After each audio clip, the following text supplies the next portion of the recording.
नमस्कार दोस्तों, स्वागत है आपके अपने YouTube चैनल RPSC वर्ल्ड पर। दोस्तों, हमारा हिंदी का टॉपिक चल रहा था अविकारी शब्द यानी अव्यय। अव्यय में हम अविकारी शब्द के भेद पढ़ रहे थे। पहला भेद पूरा हो गया था क्रिया विशेषण और दूसरा चल रहा था समुच्चय बोधक। तो हमने समुच्चय बोधक की परिभाषा देख ली थी। अब आगे देखेंगे समुच्चय बोधक के भेद। तो चलिए दोस्तों, शुरू करते हैं आज का अपने वीडियो। दोस्तों, अगर ये वीडियो आपको अच्छा लगे तो वीडियो को लाइक करें, शेयर करें और चैनल को सब्सक्राइब करें। तो चलिए दोस्तों, शुरू करते हैं। समुच्चय बोधक अव्यय के दो भेद होते हैं। समुच्चय बोधक अव्यय के कितने भेद होते हैं? दो भेद। पहला है समानाधिकरण समुच्चय बोधक और दूसरा है व्याधिकरण समुच्चय बोधक। देखते हैं समानाधिकरण समुच्चय बोधक यानी समुच्चय बोधक का पहला भेद। देखते हैं इसकी परिभाषा। वे अव्यय जो समान घटकों, शब्दों, वाक्यों या वाक्यांशों को परस्पर मिलाते हैं समानाधिकरण समुच्चय बोधक अव्यय कहलाते हैं। वे अव्यय जो समान घटकों, शब्दों, वाक्यों या वाक्यांशों को मिलाते हैं उन्हें क्या कहते हैं? समानाधिकरण समुच्चय बोधक अव्यय कहते हैं। समानाधिकरण अव्यय के चार भेद होते हैं। यहाँ समानाधिकरण के तीन भेद होते हैं। पहला है संयोजक, दूसरा विकल्प बोधक और तीसरा है भेद बोधक। पहला देखते हैं संयोजक।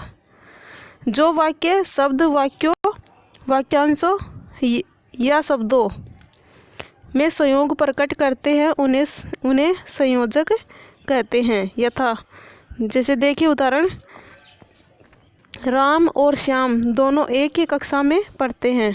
राम और श्याम दोनों एक ही कक्षा में पढ़ते हैं। मैं और मेरा पुत्र एवं पड़ोसी सभी साथ थे। बादल उमड़े एवं वर्षा हुई। तो देखिए दोस्तों, यहाँ रेखांकित शब्द यहाँ संयोजक अव्यय है। यहाँ रेखांकित शब्द कौन से शब्द हैं? संयोजक अव्यय। दूसरा भेद देखते हैं विकल्प बोधक। इसकी परिभाषा क्या होती है? ये अव्यय शब्दों, वाक्यांशों अथवा वाक्यों में विकल्प प्रकट करते हुए विभाजन करते हुए उनमें मेल कराते हैं। जैसे उदाहरण देखिए, तुम चलोगे अथवा श्याम चलेगा। न रमेश कोई काम करता है न सुरेश ही। तुम्हें जन्मदिन पर घड़ी मिलेगी या साइकिल। तो देखिए दोस्तों, उक्त वाक्य में रेखांकित शब्द विकल्प बोधक अव्यय का कार्य कर रहे हैं। ये रेखांकित शब्द विकल्प बोधक शब्द का कार्य कर रहे हैं।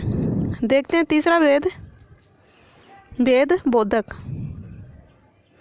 ये योजक शब्द एक वाक्य, वाक्यांश या शब्द से भिन्नता का ज्ञान कराते हैं उन्हें भेद बोधक कहते हैं। जैसे परंतु, यद्यपि, तथापि, चाहे, तो भी।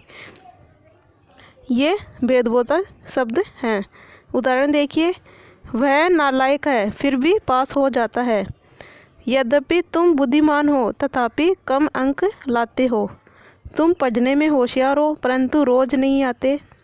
उक्त वाक्यों में रेखांकित शब्द वाक्यों में भिन्नता का ज्ञान कराते हैं। अब देखिए दोस्तों, भेद बोधक के भी चार प्रकार होते हैं। कौन कौन से? पहला है विरोध दर्शक, परिणाम दर्शक, तीसरा संकेत बोधक और चौथा है स्वरूप बोधक। तो देखते हैं भेद बोधक का पहला भेद विरोध दर्शक। देखते हैं किसे कहते हैं विरोध दर्शक। विरोध दर्शक जब संयोजक द्वारा पहले वाक्य से मनचाहे अर्थ का विरोध प्रकट हो तब वह विरोध दर्शक कहलाता है। इसके पहले अल्प विराम, अर्धविराम और किंतु, परंतु।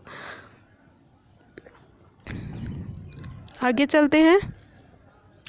इसके उदाहरण देखिए, रमेश ने बहुत प्रयत्न किया परंतु फिर भी असफल रहा। दूसरा उदाहरण, छात्रा आगे बढ़ती गई किंतु छात्र पिछड़ते रहे, अतः उक्त वाक्यों में मनचाहा अर्थ नहीं मिल पाया। अतः उक्त वाक्यों में अनचाहा अर्थ नहीं मिल पाया क्योंकि प्रयत्न करना सफलता का प्रतीक है पर असफलता मिली। प्रयत्न करना सफलता का प्रतीक है पर यहाँ पे क्या मिली? असफलता। छात्राओं की तरह छात्र भी आगे बढ़ते हैं बढ़ते पर ऐसा अर्थ नहीं मिला, इसलिए यहाँ विरोध दर्शक अव्यय ही क्रियाशील रहे। दूसरा भेद देखते हैं। दूसरा भेद है परिणाम दर्शक। किसे कहते हैं परिणाम दर्शक? देखते हैं। इसके द्वारा मिला हुआ वाक्य किसी परिणाम की ओर संकेत करता है। उदाहरण, चुप हो जाओ नहीं तो दंड मिलेगा। नौकर ने चोरी की थी इसलिए उसे निकाल दिया। मेरा कहना मानो या अन्यथा बाद में पछताओगे। उक्त वाक्यों में नहीं तो, इसलिए, अन्यथा शब्द परिणाम ये शब्द परिणाम दर्शक का कार्य कर रहे हैं। अगला भेद है तीसरा भेद संकेत बोधक।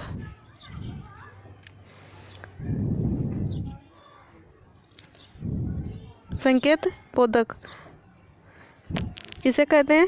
जहाँ दो वाक्यों के आरंभ में संयोजक द्वारा अगले संबंध बोधक या योजक का संकेत पाया जाए वहाँ संकेत बोधक होता है। जैसे उदाहरण देखिए। उदाहरण में अव्यय प्राय जोड़े में ही प्रयुक्त किए जाते हैं। उदाहरण में देखिए अव्यय प्राय जोड़े में ही प्रयुक्त किए जाते हैं। यद्यपि वह बहुत पढ़ा लिखा है तथापि रिश्वती होने के कारण उसका सम्मान नहीं किया जाता। दूसरा उदाहरण, यदि तुम गांव जाओ तो वहाँ सबसे मेरा राम राम कहना। चाहे कोई कितना भी धनी हो तो भी चरित्र के बिना सम्मान नहीं पाता।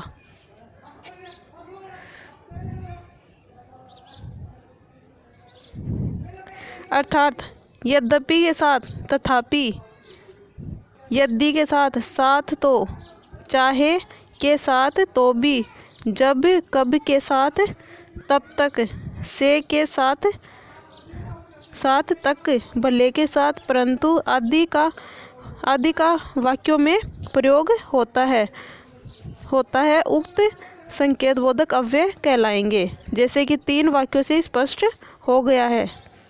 ये हमने 3 उदाहरण देखे, इनसे स्पष्ट हो गया है कि संकेत बोधक अव्यय किसे कहते हैं। देखते हैं चौथा भेद स्वरूप बोधक। स्वरूप बोधक जिस शब्द का प्रयोग पहले आए वह शब्द वाक्यांश या वाक्य का भाव स्पष्ट करने के लिए प्रयुक्त किया जाए तो वह समुच्चय बोधक का स्वरूप बोधक नामक अव्यय भेद कहलाता है। देखिए स्वरूप बोधक किसे कहते हैं? जिस शब्द का प्रयोग पहले आए शब्द वाक्य वाक्यांश या वाक्य का भाव स्पष्ट करने के लिए प्रयुक्त किए जाए वहाँ समुच्चय बोधक स्वरूप बोधक नामक अव्यय भेद कहलाता है। जैसे इसके उदाहरण देखिए। तुम्हारे हाथ फूल जैसे हैं अर्थात कोमल है। वह अहिंसावादी यानी गांधी जी का पुजारी है। राम इतना अच्छा है मानो सचमुच राम है।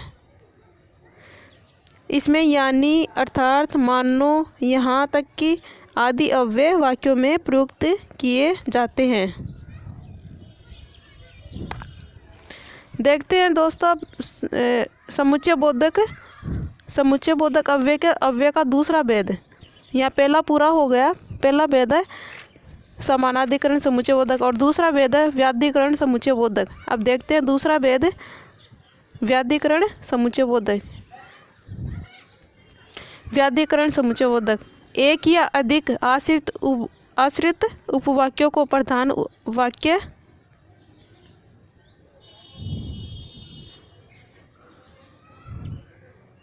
वाक्य से जोड़ने वाले अव्यय व्याधिकरण समुच्चय बोधक कहलाते हैं। देखिए दोस्तों व्याधिकरण समुच्चय बोधक किसे कहते हैं? एक या अधिक आश्रित उपवाक्यों को प्रधान वाक्य से जोड़ने वाले अव्यय व्याधिकरण समुच्चय बोधक कहलाते हैं।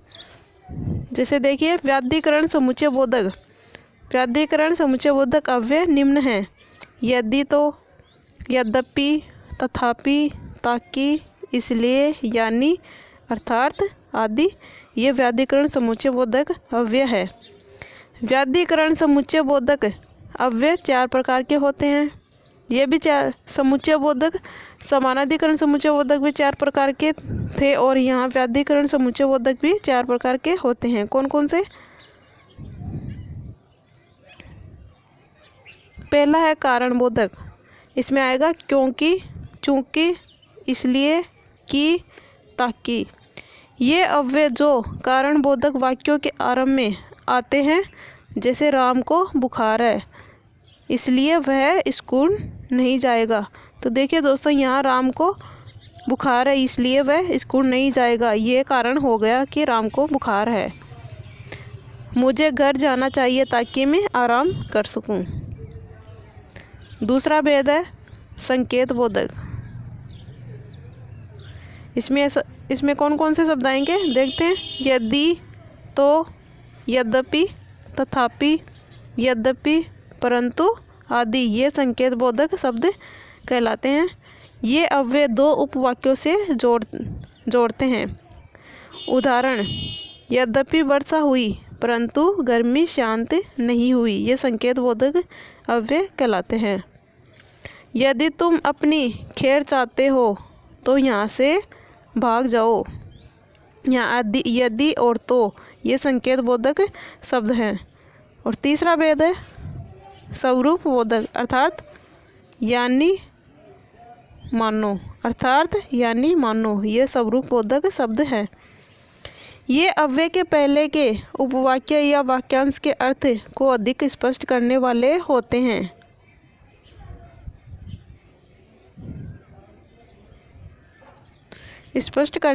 होते हैं। मैं अहिंसावादी यानी गांधी का समर्थक हूँ। तुम्हारे हाथ फूल जैसे हैं, अर्थात कोमल है। अगला भेद है उद्देश्य बोधक। उद्देश्य बोधक के कौन कौन से शब्द है? ताकि, जिससे, इसलिए, कि। ये उद्देश्य बोधक शब्द हैं। इस योजक से आरंभ होने वाले खंड काव्य प्राय बाद में आकर पहले आए खंड को सूचित करता है। ये अव्यय आश्रित उपवाक्य से पूर्व आकर मुख्य वाक्य का उद्देश्य स्पष्ट करते हैं। जैसे उदाहरण देखिए, मैंने सुबह उठकर पढ़ाई पूरी कर ली ताकि शाम को खेल सकूं। मैं भागा जिससे गाड़ी पकड़ सकूं। तो चलिए दोस्तों, ये हमारा अव्ययकारी शब्दों का दूसरा भेद पूरा हुआ, समुच्चय बोधक। अब तीसरा भेद है संबंध बोधक। देखते हैं संबंध बोधक किसे कहते हैं। संबंध बोधक की परिभाषा: जो अव्यय संज्ञा या सर्वनाम के बाद आते हैं एवं उनका संबंध वाक्य के दूसरे शब्दों या पदों से बताते हैं, उन्हें संबंध बोधक अव्यय कहते हैं। संबंध बोधक विशेषण निम्न हैं। कौन कौन से शब्द हैं संबंध बोधक के? और, अपेक्षा, तुल्य, वास्ते, विशेष, पलटे, ऐसा, जैसे, लिए, मारे, करके आदि। ये संबंध बोधक विशेषण कहलाते हैं। जैसे उदाहरण, बालक सर्दी के मारे काँप रहा है, मेरे कारण परेशानी हुई। ये 2 उदाहरण हैं। बालक सर्दी के मारे काँप रहा है और मेरे कारण परेशानी हुई। अन्य उदाहरण देखिए, खुशी के मारे वह पागल हो गया। बालक चांद की ओर देख रहा था, मेरे घर के सामने मंदिर है। छत के ऊपर मोर नाच रहा है, मेरे कारण तुम्हें परेशानी हुई। अर्थात उक्त उदाहरणों से स्पष्ट है कि रेखांकित शब्द और, सामने, मारे, ऊपर, कारण आदि संबंध बोधक अव्यय का कार्य कर रहे हैं। इनके अतिरिक्त निम्नलिखित संबंध बोधक शब्द और उनके प्रयोग द्रष्टव्य हैं। तो देखिए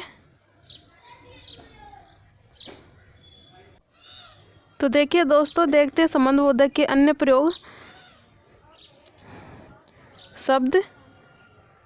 शब्द और प्रयोग। नाई, पढ़े लिखे की नाई। नाई का अर्थ होता है तरह, यानी पढ़े लिखे की तरह है। रहे, 2 घड़ी दिन रहे तुम चल देना। अगला है नीचे, पेड़ के नीचे। ये नीचे, पेड़ के नीचे खाट पर सो जाना। शब्द तले, गरीब आकाश तले रात गुजारता है। पास, गांव के पास स्टेशन है। निकट, शहर के निकट के लोग प्राय संपन्न होते हैं। समीप, तालाब के समीप मत जाना। तक, हम 2 दिन तक खाक छानते रहे। प्रतिकूल, प्रकृति प्रतिकूल चले तो विनाश हो जाएगा। अगला है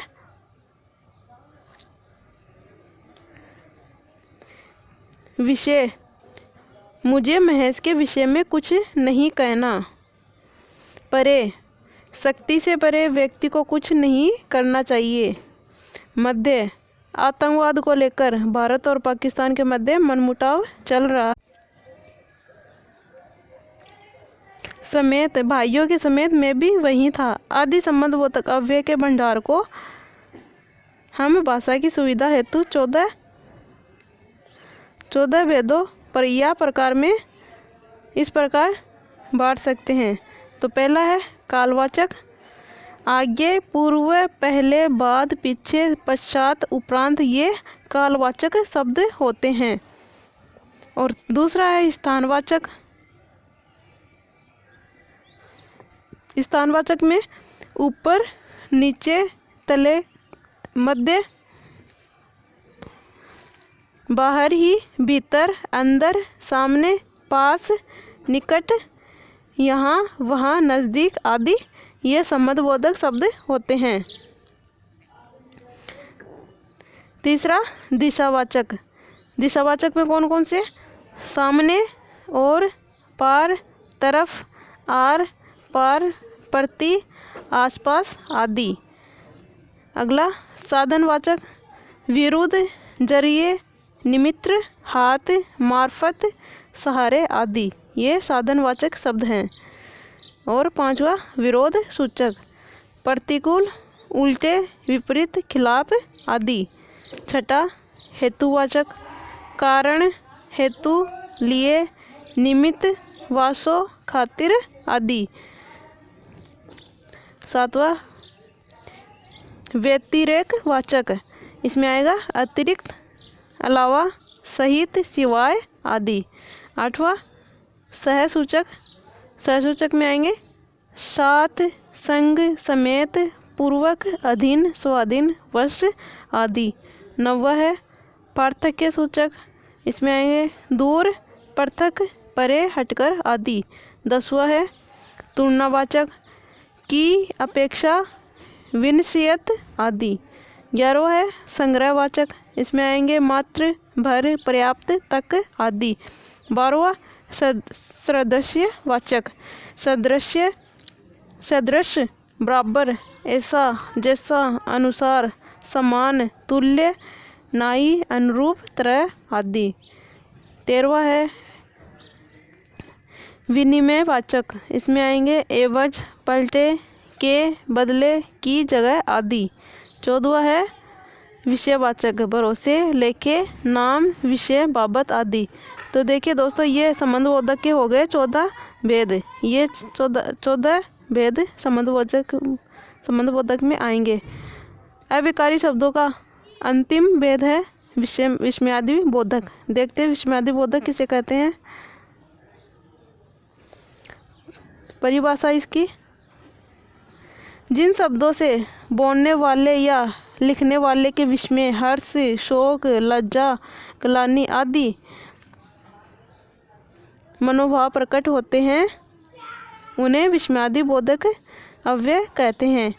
विस्मयादि बोधक के 7 भेद होते हैं। कौन कौन से? पहला है हर्षबोधक। इसमें हर्षबोधक में कौन कौन से शब्द आएंगे? हर्षबोधक में आएंगे जैसे वाह वाह, धन्य धन्य, आहा, शाबाश। और दूसरा है शोकबोधक। शोकबोधक में हाय आ है, हा हा और त्राई त्राई। तीसरा है आश्चर्यबोधक, अहो ओ है, ओहो है क्या। चौथा है अनुमोदन बोधक, इसमें आएंगे अच्छा, हा हा, वाह है, शाबाश। और पांचवा है तिरस्कार बोधक, इसमें आएंगे छी, हट, अरे, धिक।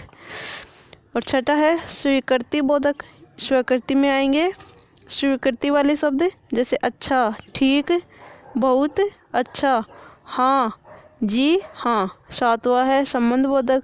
संबंध बोधक में अरे, रे, अजी, ओहो आदि। ये 7 बोधक विस्मयादि बोधक के भेद हो गए। विशेष में क्या आएंगे, देखिए विशेष में क्या है।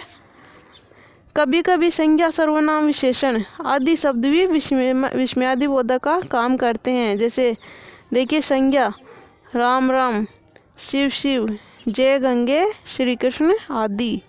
ये संज्ञा बोधक शब्द हो गए। और दूसरा है सर्वनाम। सर्वनाम में है यही, कौन, क्या, तूने आदि। तीसरा है विशेषण, सुंदर, अच्छा, खूब, बहुत अच्छे।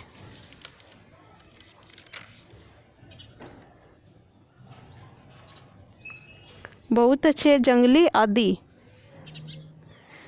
और चौथा है क्रिया। क्रिया में आएंगे चला जाऊं, चुप, आ गए आदि। और पांचवा है वाक्यांश, शांतम पाप। ठीक है दोस्तों, आज के वीडियो में इतना ही। मिलते हैं अगले वीडियो में अभिकारी शब्दों के अभ्यास प्रश्नों के साथ। तब तक के लिए जय हिंद, जय भारत।